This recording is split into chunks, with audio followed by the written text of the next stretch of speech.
So, without any delay, let's jump on to our second fireside chat of for the day, which is based on how value-based. Sorry, not able to hear myself. Yeah, now it's working. Sorry. So, how value-based innovative procurement unlocks resilient health systems.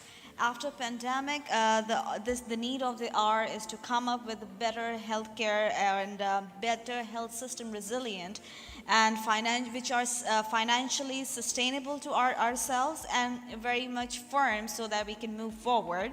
This can be achieved through value-based innovation, procurement of a medtech. To explain further, I would like to invite the expert speaker, Nagarjun Chakilam, Director of Maithri Drugs Private Limited, and Samir Khan, founder of Lighthouse Innovations Ltd. Kindly come forward. Thank you.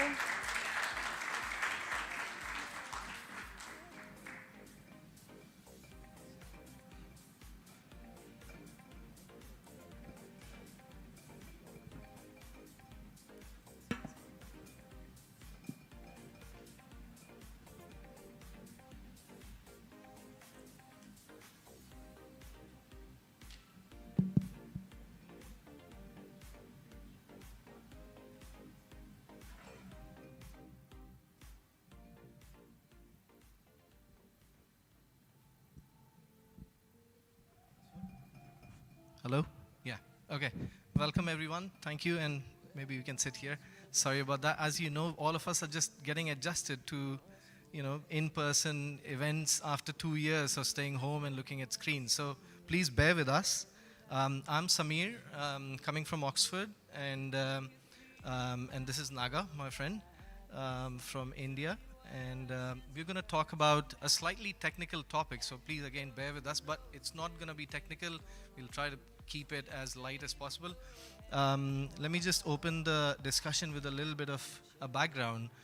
We talked about food security, climate change, all sorts of system level problems, and then now it's health. But ultimately, I think it's fair to say that we all are rediscovering the way we value things, right, around us after the pandemic.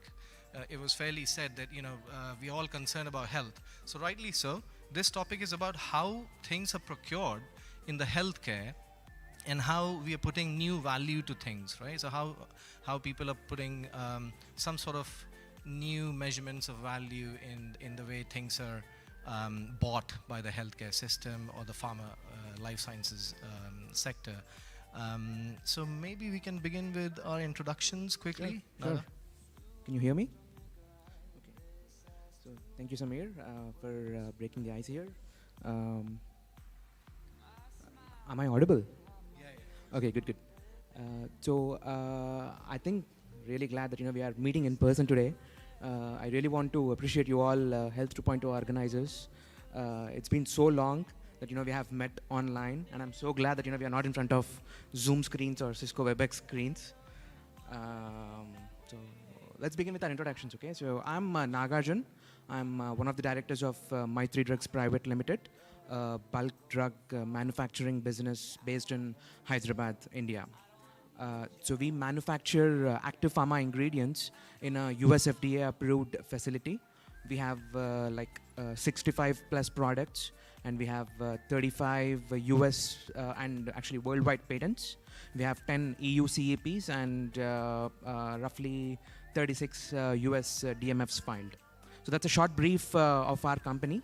Coming to my role, in my current position, I oversee and manage end-to-end business operations related to supply chain, procurement, and finance. So that's where my experience is going to bring me closer to the topic at hand today. Perfect. Thank you, Naga. And yeah, you can. Is it working? Yeah. Okay. We'll keep checking that, and also keep a check on you guys. So I'm Samir, as I said, from Oxford. So my story is I came to the UK to do my studies, PhD, and got into life sciences. And then since then I was heavily involved in the healthcare system in the UK, the NHS, the infamous NHS, the mother of all bureaucracy in England, as they say. And most of my work has focused around health economics and value-based measurements, metrics for new technologies and innovation. So anyway, so I started my own venture recently, the day before the lockdown happened, called Lighthouse Innovations, where I help startups and SMEs and pharma companies to solve the same shared challenge, which is how to get into the bloody healthcare system. Yeah, so maybe we can just kick off quickly. Yeah, I think it's good to notice that we are coming from completely different ends of the spectrum here. So it's going to be a very interesting conversation for our audience here. Well, I hope that it brings some kind of direct or tangible benefit for you to listen. So, Right. Naga, if I can start by asking you, focusing on procurement in life sciences, pharmaceuticals and drug space, how does the landscape look like? Sure. So procurement and pharma manufacturing, that's where I'm coming from, right? So basically, you'll have procurement of like raw materials, procurement of civil services, and procurement of all the ancillary stuff, right? Like analytical equipment and all the chemicals that you use for manufacturing. That is a basic procurement. And on top of that, we also are responsible for me and my team. And I'm talking about we, I mean my team and we are responsible for nurturing vendor relationships and also negotiating supplier contracts. So that's a brief about what procurement looks like in life sciences industry. But to set the stage, just to have a foundation for the rest of our conversation, let me bring in some more specific stats here. Okay, so for the pharma manufacturing, all the raw materials that are consumed, I'm only talking about Indian pharma manufacturing here, 70% of the raw materials are imported. So 70% of the raw materials that are consumed in pharma manufacturing in India are imported. And out of those 70%, 50% of it is coming from China alone. So that's the extent of procurement that we see in life sciences or like pharma manufacturing in India. Last year alone, last financial year that has ended in 2021, $3 billion worth of raw material was imported. So when I say raw material, it is key starting materials or any other intermediates that goes into the active pharma ingredient manufacturing. So that's the scale, that's the extent. Right. So I have like a ton of anecdotes to share that is going to show how value-based procurement is going to help in building resilient health systems. Wow, that's already so insightful. I never knew that India, such a resourceful country, our country, I mean, it's fair to say, and we import 70% of the raw materials. 70%. But let me throw another stats at you, just to give the healthcare spin. So, in the NHS, you've got more than 80,000. Oh, you can't hear? That's what I was worried about.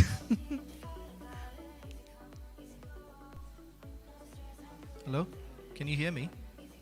Yeah, everyone? Okay, perfect. So, so I think in the NHS there are more than 80,000 suppliers. Okay. Of materials, including drugs, lab stuff, and what have you, which is relevant for the medical industry. And 60% of the UK's carbon emission comes from the NHS procurement itself. Actually, no, 60% of the NHS's carbon emission comes from procurement, from supply chain. And NHS is going through this whole overhaul to measure that carbon and really identify where are the sources, what is happening, right?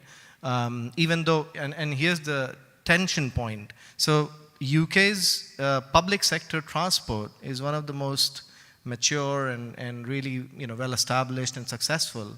But turns out it's the same problem creator for the healthcare because there's a lot of carbon emission. So just to bring it to relevance to everyone here, that there's a system challenge here, right? So what do you procure to reduce your carbon emission but also provide the patient benefits, for example, the health benefits. I'm just curious, what drives value in such a vast procurement space? Yeah, well, I mean, historically, the value was never measured in totality because there was not much data.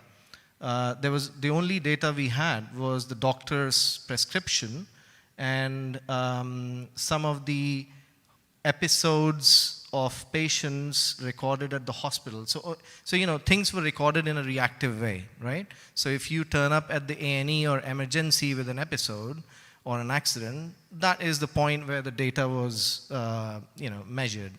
And that was the only stats that was used by commissioners to put a budget on healthcare. But I think now, in this era, when you've got so much of real-world data, through Fitbit, through people measuring their mental health episodes, all sorts of stuff. So now the data regime has become so huge.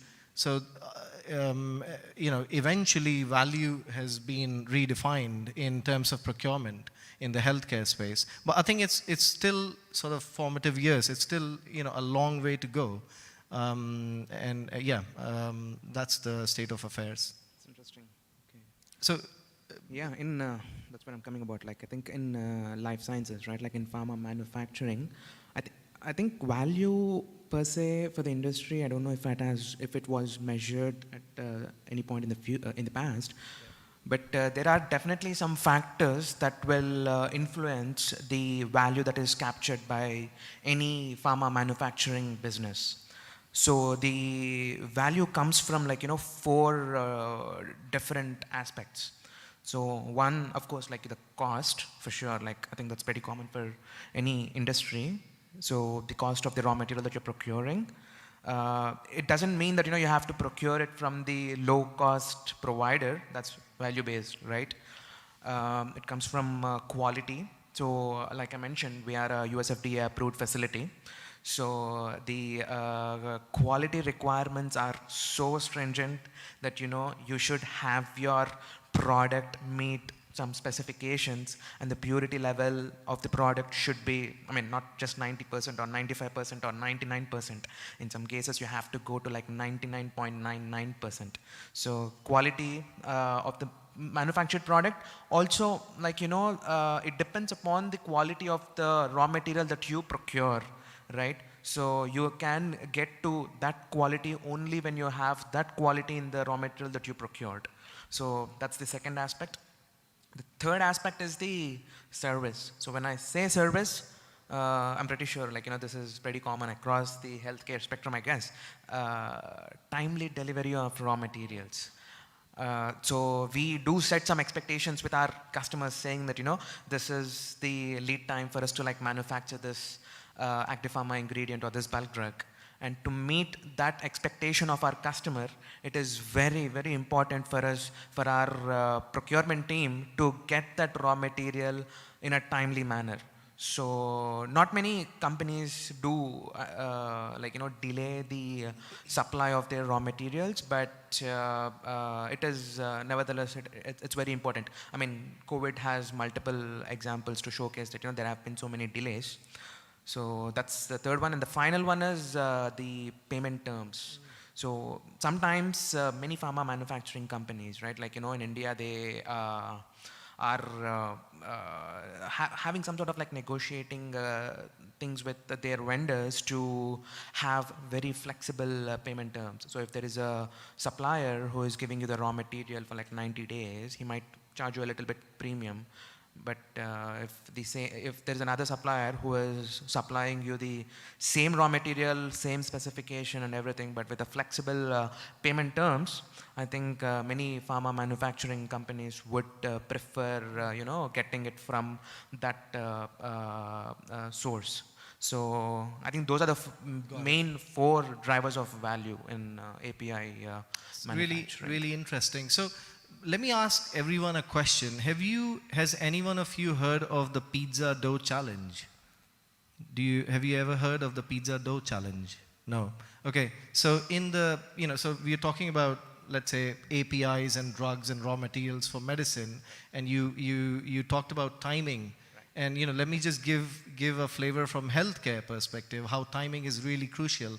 And now that you've got digital technologies and AI and all sorts of softer technologies, it's very hard to predict and very hard to measure or have a standard. And that's precisely the reason a lot of the systems are struggling with standards. But let me just use the pizza dough challenge here. So say for example, you've got a bunch of college students turning up at a pizza restaurant on a Friday. How does the pizza making shop plan on a Thursday night with its fixed fridge space how much pizza dough should he get ready and put in the fridge? Because if he uses too much, maybe it won't fit in the fridge, or if he uses too much, it might be wasted because not many people turned up. And that's exactly the challenge of timing and prediction in healthcare. We all talk about a robust business case for having enough patient flow, but I think COVID just completely, changed the equation, because you had too many people in the emergency and then too many people at home waiting for elective care, things like cancer diagnosis or diagnosis of diabetes, which were sort of, compromised. And then the healthcare's job was to predict how many patients do they have to deal with, or what's the size of the demand. And I think that is where procurement suffers, because if you do not have a clear logic and a clear strategy, you do not know what to procure at what time. So just giving that kind of analogy of pizza dough, and I'm sure every industry suffers with this demand-supply problem, right? But it's just, even in a country like UK, where the public healthcare system is well established, I think one of the challenges that we face is a trade-off, a sweet spot, trying to figure out a sweet spot between taking the risk on new technologies and adopting them versus measuring the value in them. And there's a faction of the healthcare people who are obsessed with measuring the value. Like they're busy making an academic career out of that.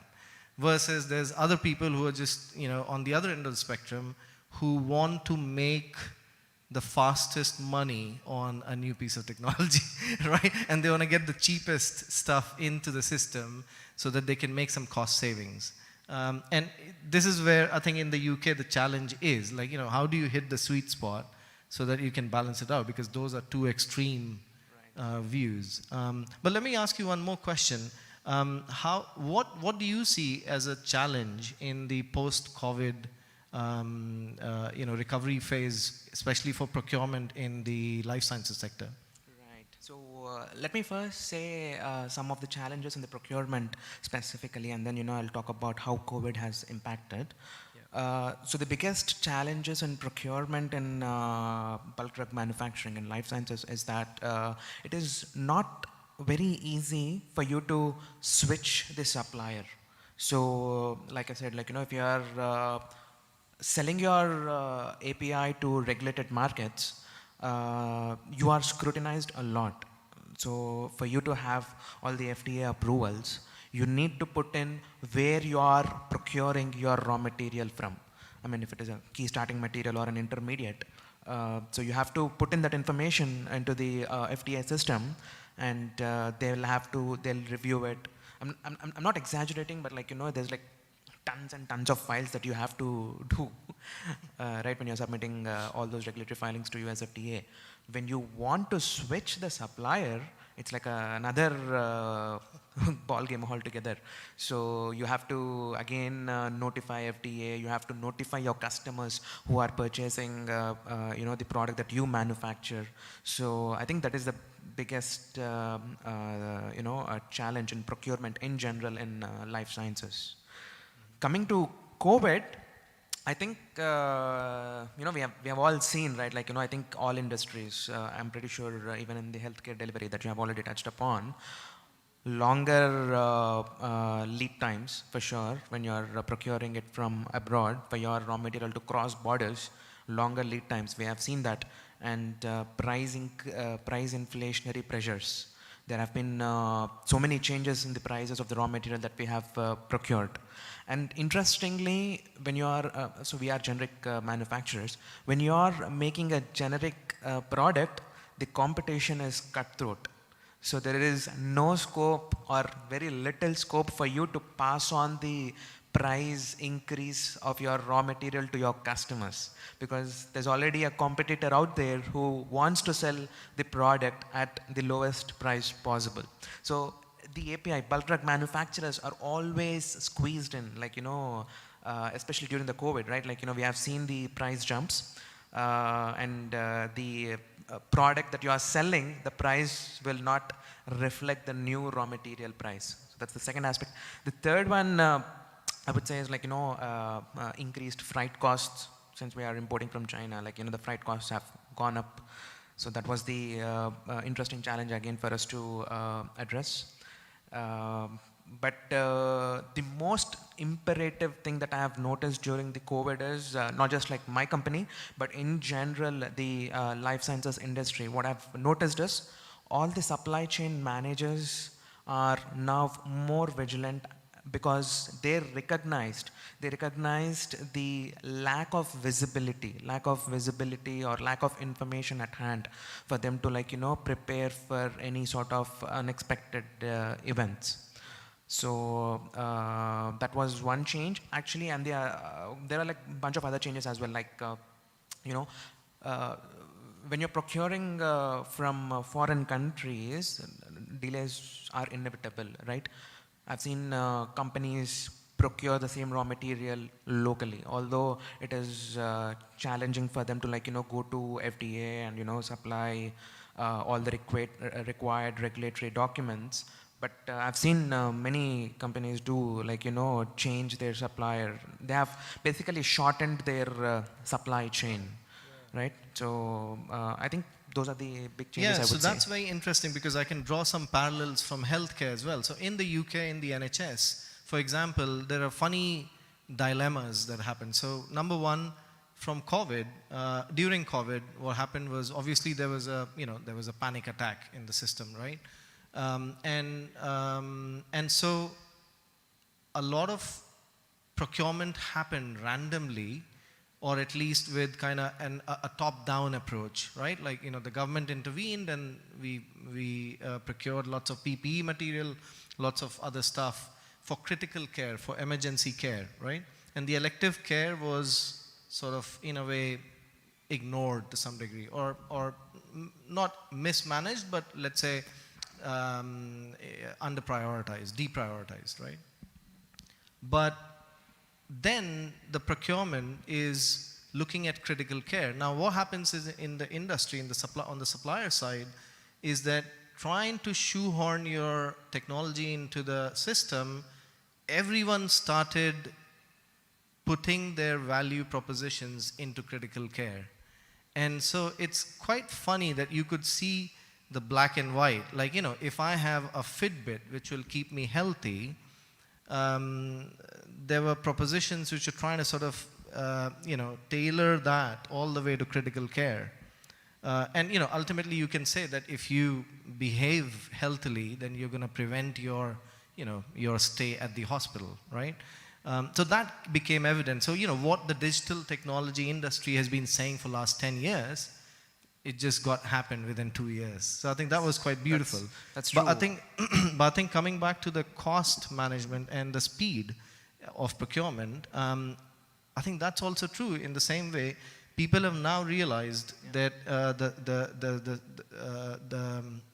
the process should be more lean, more agile, more adaptive, because a lot of the process is not working, and we are just bookkeeping and dealing with the bureaucracy just for the sake of it, but actually it's not delivering patient impact.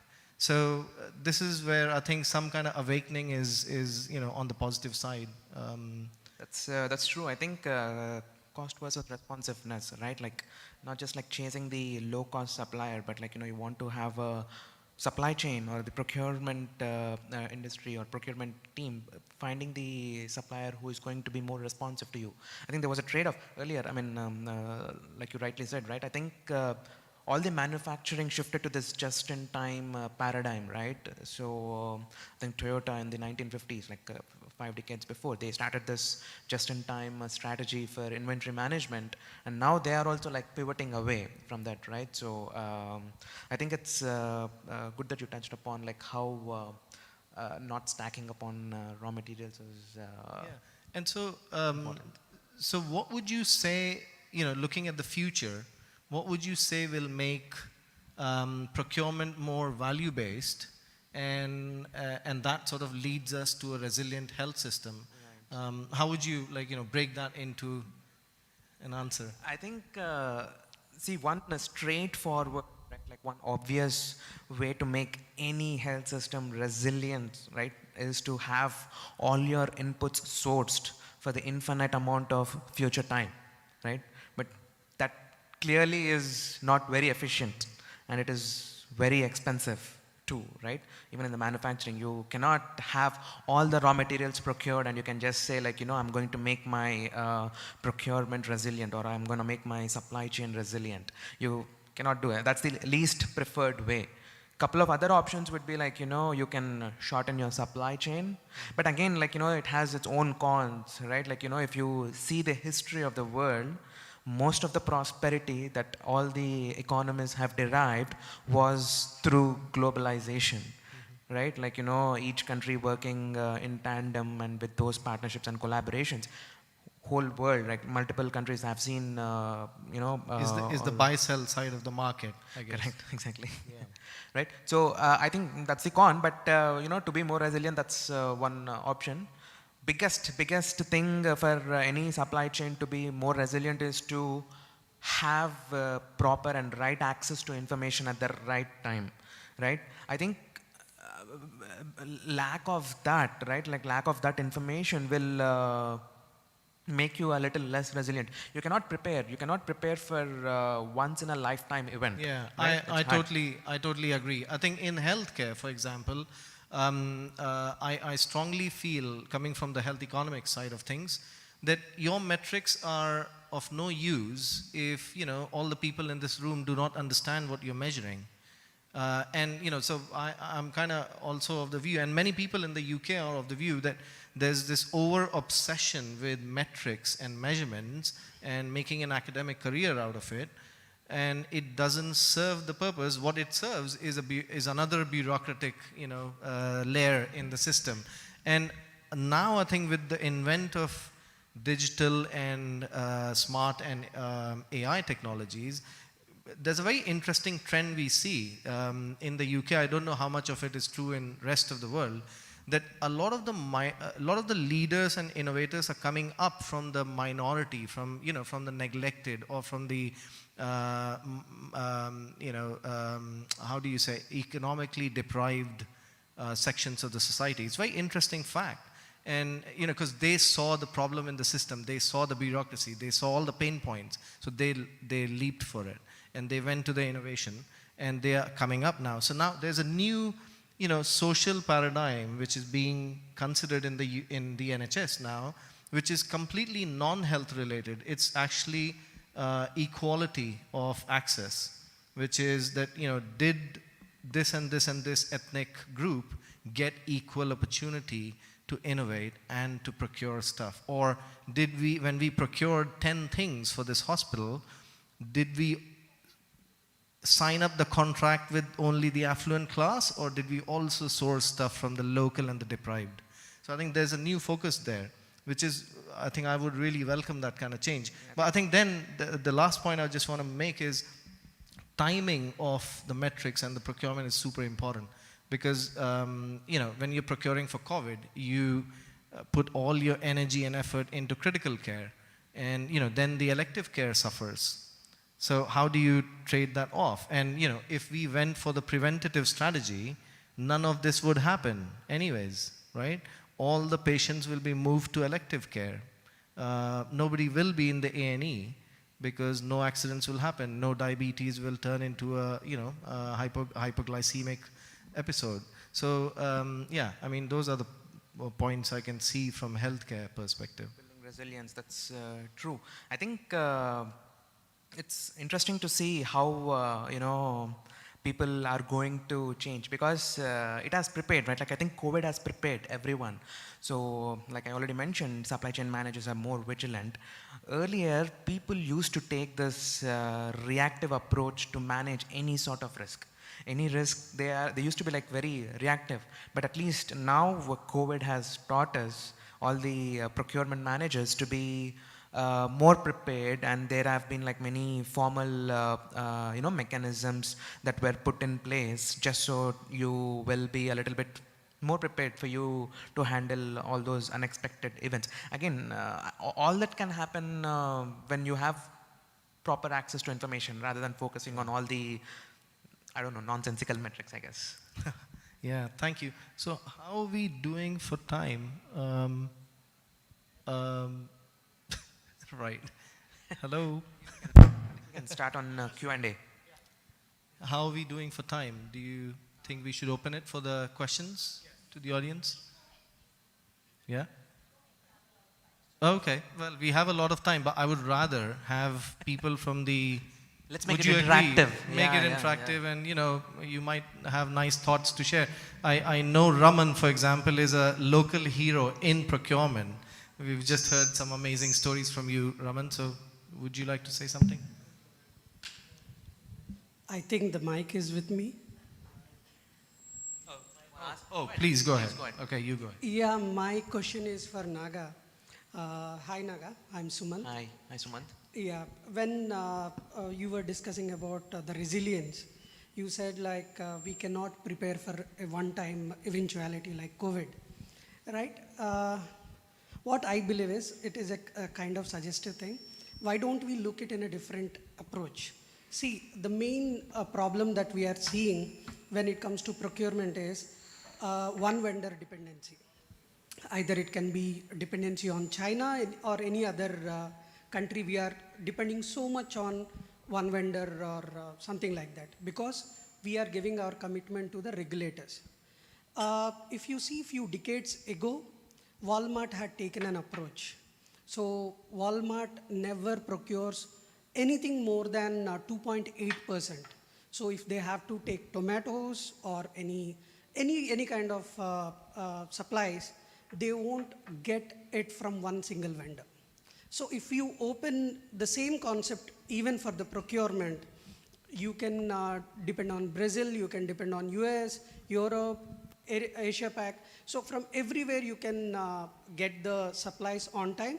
If one area is affected, for example, China is affected, so the entire world is affected.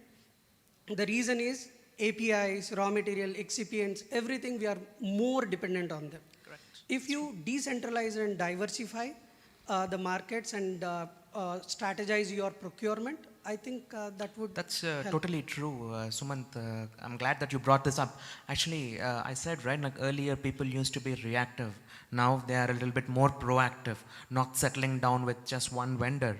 Every industry, even pharma manufacturing, they are trying to diversify their supply chains, not just having only one vendor who is supplying that raw material to you, right? So there have been initiatives, even in my company, we are not just having only one vendor in place for specific raw material. So diversifying supply chains is for sure a better approach for you to be more resilient, no doubt about it. But like I said, it was happening, it was not happening before, it just started happening. Just started. Yeah, and the other thing that you mentioned, the Walmart example that you gave, there's a little bit difference. It's not apples to apples because Walmart is like I don't know, it's like the least regulated market, I guess. But when you're talking about pharma manufacturing, it's the medicine that, at the end of the day is being consumed by humans. So maintaining all the standards, the quality specifications are paramount. So you need to be very sure when you are, having an alternate source in your diary. So I think it's I understand very that. important. One question. See, it's only the perspective of the regulators, right? See, if there are 10 vendors, if they are supplying the raw material with the same quality, which falls under the specifications, anyhow, even it is coming from an approved vendor, when it comes to your manufacturing unit, you will do all the testing. For sure, for right? sure. So you will do reduced testing if the once you start procuring from the same vendor for multiple times, you may get into reduced testing, Right. but you will definitely test, and if you see that whether it is falling in specification or not. That's true. If it falls in specification, it is good. Yeah. Like good comes in, good goes out. Right, but to do all that, you have to spend so many resources, right? I think people will start doing that. I'm pretty sure people will start doing that. Even governments, right? Like in India especially, government has been more active. They have been initiating many schemes. So recently, to reduce dependency on China. So, they are trying to shorten the supply chain. So there have been a $500 billion worth of initiative to construct a bulk drug park in India. So, and there is also I think close to $1 to $1.5 billion. I'm not entirely sure about the number, but it's a sizable amount that has been, sanctioned to encourage more make in India kind of a thing, to have less dependence on foreign countries. So I think you rightly said, one thing is to shorten the supply chain, and the other thing is to diversify your supply chain. Right. So if these two things happen, and I'm pretty sure that's going to happen more frequently in the future. The only reason I don't think that has happened in the past is, it takes some amount of resources, right? You Got should test that material. You have to put them into your approved vendor list. You need manpower, you need time, you need money, everything. So, but people will start doing. I'm pretty sure people will start doing going forward. Yeah, thanks for it. Sure.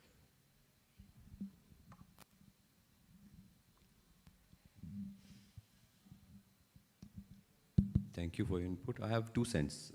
One is the statement, second is the question. A statement, because you were talking about value chain in procurement, right? I think that's very important, and I echo what you said, right, in terms of how the procurement is going to be measured tomorrow. It's not based on the cost savings that we are going to deliver. Cost is definitely one, but how, as value we can deliver. Number one, how we can enhance the patient journey, right, in the hospitals. Transparency in systems, agility. These are few examples as a value chain that we are talking about in future. Procurement is going to be measured, right? Now the question to you, Naga, because you came from a pharmaceutical manufacturing, and Right. it's very touchy to me, and I'll be very blunt in my question.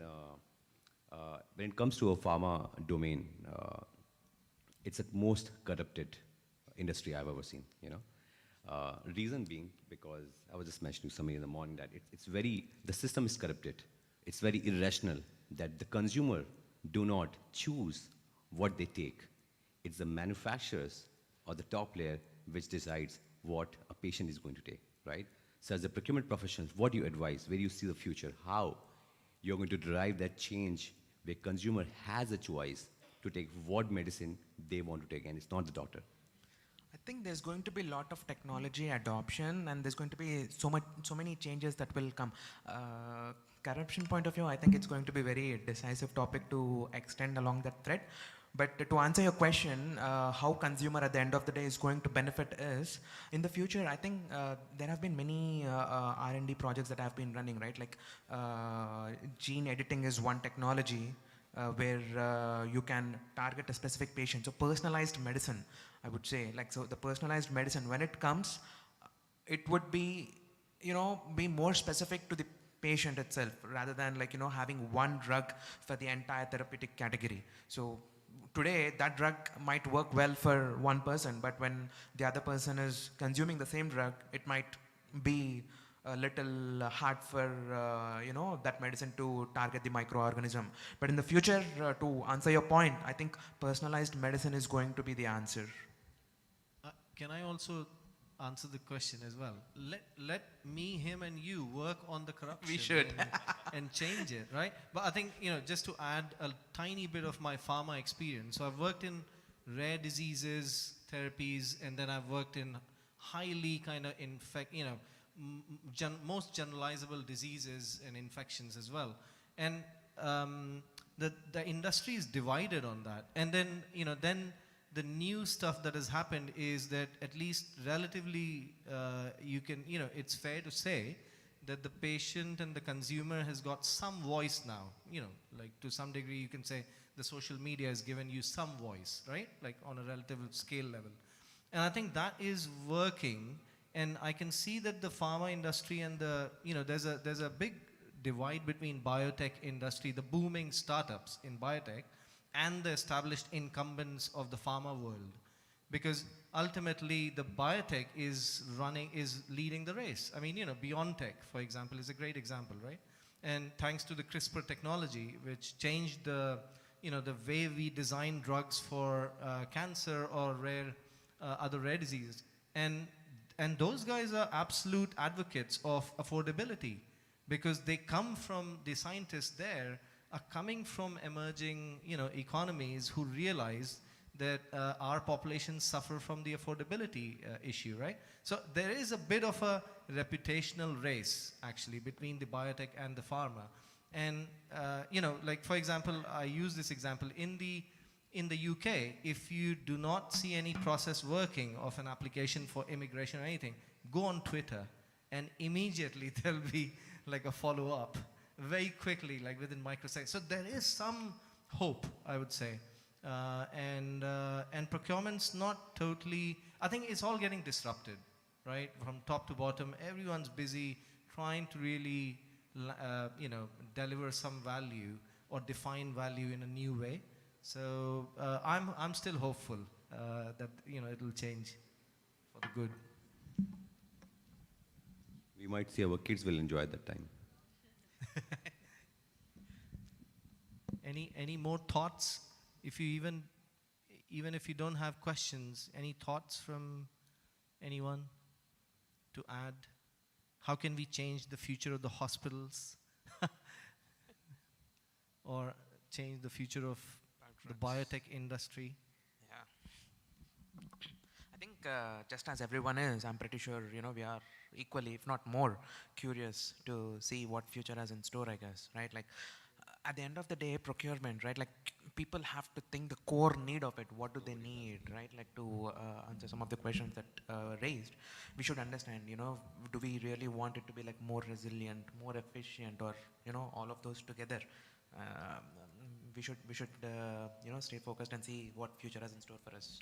For me, I think one of the major conclusions is that the influence on procurement in future is going to come from the non-health sectors, for example, because data is going to grow. Big data is here. We now are going to understand what's the environmental impact of the ambulance, for example, right? We know that. So someone is going to come in and do a startup to change that, right? It turns out the same problem solved can also keep the patients away from the hospitals, because if you, in your business, I'm just throwing an idea, in the business model, you throw in the idea that you bought bikes, you offered free bikes to the people who are living very close to the hospital. So, there's going to be system level interventions which might change the way we approach healthcare. And I think that's going to be, and only data can support that, because everyone wants evidence. Ultimately, it's all about patient risk, patient safety. So, if that is not compromised, then people can play with all sorts of business models. So I feel that there is scope for that, and data is going to play a big role in terms of, bringing in the intangible system close to the healthcare.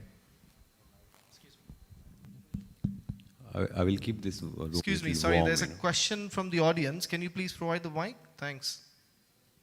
I can raise one more question first, Okay, so why don't you go first? Yeah, sure.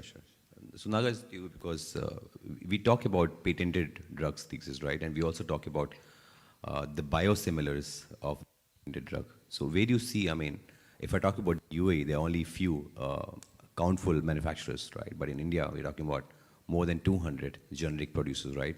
So where do you see that word is going in terms of a right switch to a patented drug to a biosimilars?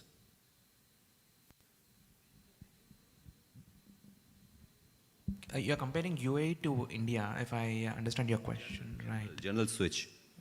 Okay. Drugs which are patented, yeah, and then switching that to biosimilars.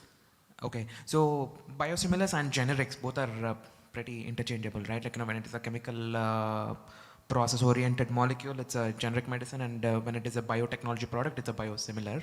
So, so most of the patented drugs today, as far as I know, they are coming from the United States today, right? I think most of the research still is happening in the United States, and I'm hopeful at some point that is going to change, and I'm thinking, and I want to see India also develop more innovative products, more patented drugs. But unfortunately today there have been very few, I would say only a handful of innovative products that were developed in India. I don't know if anything has actually qualified the clinical trials phase also. So they would so I think the reason for that is like money, right? Like, when you see a medicine, the cost of a generic medicine in India is like 0.1% of what it would cost in the developed countries like United States. So that is bringing in so much money for United States companies to take that risk and experiment and come up with the innovative medicines or the patented drugs. When it comes to India, I think that is the main bottleneck in my opinion. But I don't know, maybe in the future it has to change. I would want to see an India where more research happening and more patented drugs are also released from India. I want to see that.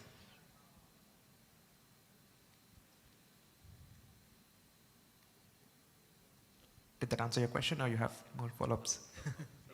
Okay.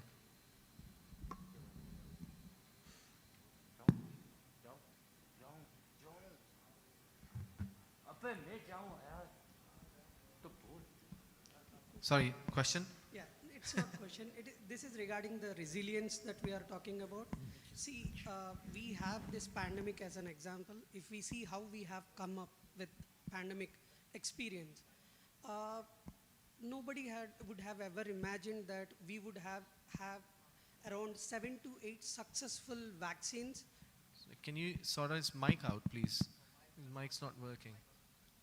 Yeah, But sorry. I think go ahead. That's Yeah, Go ahead, go ahead. I think if we realize we have around 7 to 8 successful vaccines delivered in few months' time. If you go by books of the regulators, it will take around 10 to 13 years, right? So the resilience part we have already shown to the world. Yeah, yeah. Now we have to sit back and see what we have done right. Absolutely. There are no failures. True. I have never heard okay, this vaccine failed miserably. Well, we still do not know, let's say. But Yeah, I agree. In all fairness, Also, if you remember, all I've those lost my vaccines. volume, I think. Sorry, go ahead. Hello? Yeah. No, don't think it's working. Oh, now it's working. Yeah. So, what was the question? Sorry. It's not the question. I'm saying we have already shown the resilience. Yeah. I think we should sit back and understand what we have done right. Absolutely. Yeah. And whatever redundant works, like even the regulator side, they have to analyze what is the redundant things that they have avoided this time. Absolutely. Manufacturing side, what manufacturers had reduced the redundant things. Researchers, what did they have done right? Yeah. So right from regulators, researchers, doctors to patients, everyone should sit and understand what they have done right in last couple of years and try to replicate that. I think that will Absolutely. bring the resilience. Absolutely. Sampath. And I think, so if I can maybe respond, I think we discussed this before, right? So I was talking about making it more agile and adaptable. And guess what? Actually, one of the first steps I would also recommend the regulators, and which I think some of the regulators are doing it, is to bring in the user right early on and make it more human and user-centric, right? Get them into it. So in the UK now, it's fair to say that there's a big positive trend to not shortlist any grant applications for funding for startups or established ideas if there is no patient voice or there is no public involvement in it. So in the design, you have to propose that. You have to because guess what? We are the people who actually showed resilience by taking the vaccines. We took the risks, right? So I think that is the answer as well. Let me add something on top of what Samir just said. Sampath, I think, first we both should talk. I think I can share more stories and, we can talk about how resilience was built into the system. Talking specifically about the COVID vaccines and how it was authorized, right, it was like emergency authorization. So I think they cut short many steps to authorize the vaccine. Many people, I think the world sees vaccine was the turning point for COVID, right? But what I feel and what you also feel based on the question that you asked is, I think the COVID vaccine itself is also a pivotal moment for any approval going forward. That is for sure. I think we'll have so much to discuss, so we'll chat offline. Fantastic. And you have got a question? Sorry. Hi, good evening. Actually, I would start with thank you for the... Sorry, we can't hear you. Can you make it louder? So I would like to thank you first for this session. And I think it's an extent to what Dr. just mentioned. We have seen that COVID pandemic prove us that we can shorten some of the steps. We have been heard since the morning about the medicine perspective of the healthcare. We haven't heard from tech people, what motivate us to continue work in healthcare if it's not gonna finish within a year or so. I cannot wait for 12 or 10 years to my app to be approved in healthcare.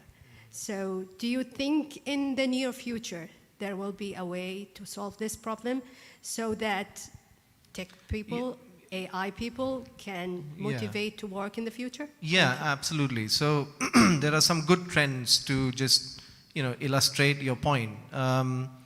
Like in the UK, there's this famous agency called NICE which approves drugs, and it's not at the initial clinical trial level. It's after you've done the clinical trials. They see your evidence, they look at the health economics, they look at real world evidence, then they give you conditions on price, negotiate price with you. That takes itself 4 or 5 years, right? So there were patients suffering from cystic fibrosis, whose lifespan is only 17 years, and 4 years were lost in just getting this drug approved. So just imagine, right? But I think now the systems realized in the UK that this incumbent agency is not working. We need to, and especially for digital technologies, it doesn't work because it doesn't have a framework.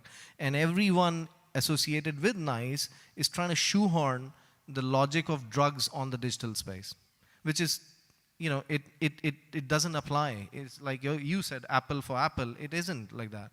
Even diagnostics are different. So they created different parallel routes. They started creating things like accelerated access collaborative, which is saying that we can have shortcuts through NICE, even though we will work collaboratively with NICE, but there will be shortcuts. So there are 2 or 3 things that are happening. But I think fundamentally in the UK, what is a boring reality and confusing reality, but at the same time helpful, is the decentralization and fragmentation of leadership. So not one single entity decides. So, it's not top down and it's not bottom up. It's somewhere in the middle, hazy, kind of blurry. Now, who decides? You just you keep wondering, do I talk to the hospital commissioner, or do I talk to the regional council, or do I talk to the national head of NHS? It's a bit of an exercise, but I think once you've got your head around it, you've already done your hard work. And I think it's made to be like that. But I think there are faster routes coming, and FDA has got some faster routes as well. So, I think it depends, right? Like what our friend here has told, right? Like all the experts have to get together, they have to discuss, they have to see what brought, COVID vaccine approval so fast. I'm sure many stages are going to flood with these sort of discussions now going forward. So once all the industry experts have their opinions, I think the approval process and everything is going to cut short down. Thank you very much for the great talk. You spoke about decentralization, and that makes me think of blockchain technology. And how do you see that in the future of healthcare and with procurement in specific, or healthcare in general? Should I go? So I think like digital technologies, like artificial intelligence. This is another, buzzword in the mix of things, right? And I think regulation is trying to play catch up with innovation. So, one thing is to educate the regulators with these things. Some people are doing a phenomenal job at it. Some people are, from the innovation side, I can see some startup CEOs and some SMEs trying to really, address this challenge of translation indirectly. So building partnerships, for example, going to the UN level and joining some working groups there to address the regulator indirectly or passively from the back door, from the top down, to say, look, I'm coming from WHO and giving you the directive to change your regulation for blockchain in England, and I'm coming from WHO, so you better listen to me. So you see, that is quite a nice, you're playing your creativity to influence, but you have to translate and influence the regulator. It will take time, and I guess it'll change, but things are happening. Some of the stuff in blockchain was already implemented 10 years ago, but it was not called blockchain. So there's also that. In the UK, in the procurement, there were some regional commissioners or commissioning frameworks which already used the basic framework of blockchain of decentralization, but they didn't incentivize it. They didn't use the financial instrument. So yeah. Talking about it in general, I think it's going to come. I'm sure it's going to take time in the wake of all the regulatory body. But what I feel is it's going to be there for sure. Blockchain will be implemented. I recently met someone from Germany. They actually are working on something called blockchain for supply chain. I've read their journal. But once that is implemented in the supply chain, I'm pretty sure things are going to improve because there's going to be a lot of visibility, a lot of decentralization, like you mentioned, which will improve things faster and even make these health systems even more resilient. I just had one more streak of a thought on that. So again, taking a UK example, right? So I think by the end of today, it'll be nice to say that this audience understood the UK's market, at least from my side, right? So the behavior of regulators in every system is also driven culturally, is also driven by the culture of the land, right? I'll give you a flavor of UK. If you go directly to the regulator and say blockchain, they'll reject it. If you go directly to the clinician and talk blockchain, they'll turn their eyes and in gaze and turn back, turn their backs at you. But if you go to academics and write 3 white papers on blockchain with the clinician, boom, and you say that Professor Robert, you can sit on the stage and talk about blockchain with me. And the guys in the industry and the space are going to listen to you.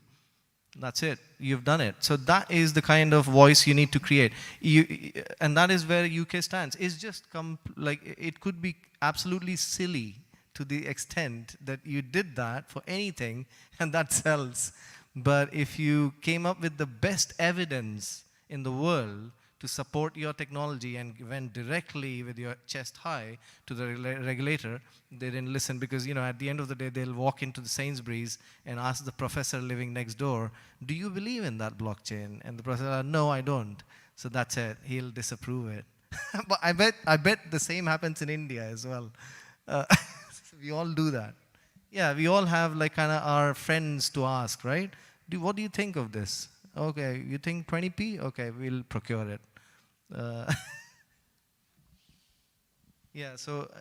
think there's a bit of a reading between the lines to understand the approach of engagement, I suppose. But should we end on that note? And I think it's a wonderful. We've talked a lot, but thank you so much for being patient with us. Thank you.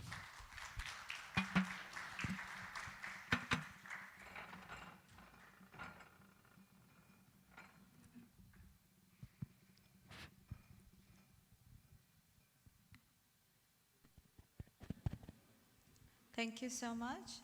Wow, it was really interactive. That's the best part about these events.